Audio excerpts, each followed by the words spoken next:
Let's move on from one set of earnings to another, and Bajaj Electricals is another stock in focus. We've got the management with us right now, Mr. Anant Purandare, who is the CFO of the company. Thank you for taking time out to be with us. Your revenue growth has been a little bit tempered, but profits have come in high by 23%. What's the reason for this? I think the reason is clearly that we started getting our top line growth. And the distribution system which we have put in, which is we called it as a RREP, that is started giving the result, and because of which obviously our EBIT margins are improved.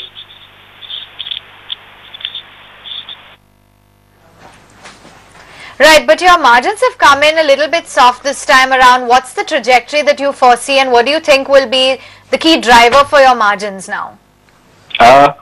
See, frankly, if you look at the PBT level, obviously we have saved some money on the interest cost. So that is one which has given us a better PBT. At operating level, as I said, it's a basically function of the volume and leverage the fixed cost.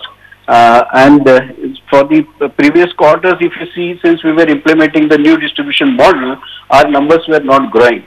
But if you see the quarter numbers, our consumer durable growth is around 2%, but if you see the YOY comparison with the previous year, it is actually effectively 10% because our figures which we reported is the net of tax, and the GST which is around say 28%, and earlier our net of tax reporting was on the VAT basis. So obviously if we see effectively the growth is 10%, and obviously our margins are intact, and better absorption of fixed costs will improve my operating profit.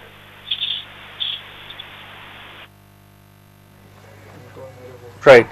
Mr. Purandare, one of your peers, I would say, not competitors, has indicated that in the area of electrical goods and consumer durable, that particular area, the expectation was that post GST, a lot of market share from unorganized would come to the organized side.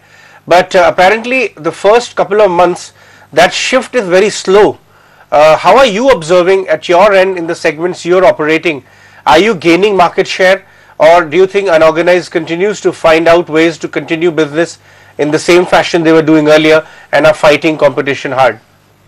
The theory is absolutely correct that after implementation of GST, obviously because of lot of tracking happening online, the purchases and sales, obviously it will be very difficult to do a lot of business without billing and all. But the traction is not immediately visible because there is a certain inventory which is there in the system. It will take some time to get it out, and I think it's absolutely right to say that a lot of unorganized will be getting shifted to the organized because of GST.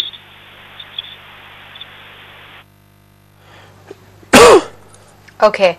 And before we let you go, give us a sense as to what the outlook is when it comes to your future growth. Analysts are seeing revenues at a CAGR of 14% over FY 18 to 20, as well as improvement in margins. Is this on the cards?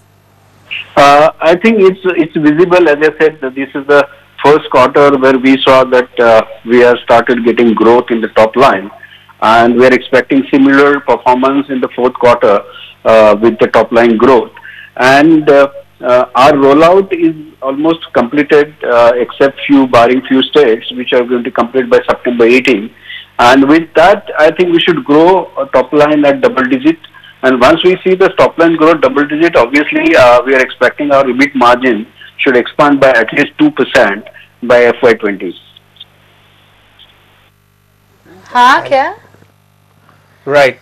Thank you so much for joining in. We wish you all the very best for the coming quarter as well. With the markets in firm fettle, all sectors in the green. We wrap it up right here on the show. Stay tuned. Closing Trades takes forward all the market action.